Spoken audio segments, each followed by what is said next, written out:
স্বীকার করেছেন, কৃষ্ণ গোপীদের সঙ্গে রাস করেছেন, আমাদের সঙ্গে নিশ্চয়ই রাস করবেন। তো রাস করবেন, কৃষ্ণ কথা দিয়েছেন। সবাই খুব উৎফুল্ল, নয়নি উৎফুল্ল ভাবে সাজগোজ করে একদম রেডি। সবাই গৃহ থেকে বেরিয়ে সেই সদর দরজার কাছে যাই। বলরাম তিনি হাঁটাচলা করেছেন। কোথায় যাচ্ছেন? ভাতৃবধূ জিজ্ঞেস করছেন। সঙ্গে সঙ্গে তার ঘুমটা গৃহের মধ্যে পড়ে গেছে, প্রবেশ করছে। আরেকজন আসছে, বলরামকে দেখে লজ্জা বা ঘুমটা দিয়ে গৃহের ভিতরে চলে যাচ্ছে। তো সারা রাত কৃষ্ণ মশার কামড় খেয়েছে, কেউ আর গিয়ে পড়ছেন। ভোর রাতে বলরাম চলে গেছেন ঘুমাতে, আর কৃষ্ণ এসছেন। এসে বলছেন, কি ব্যাপার? তোমরা যে রাস করবে বললে, আমি আয়োজন করলাম, তোমাদের ডাকলাম, ওই তোমরা এলে না তো? বলছে, যাবো কি করে?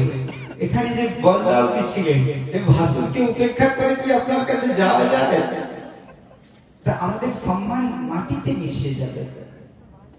তখন ভগবান বললেন, এই কারণেই গোপীরা শ্রেষ্ঠ।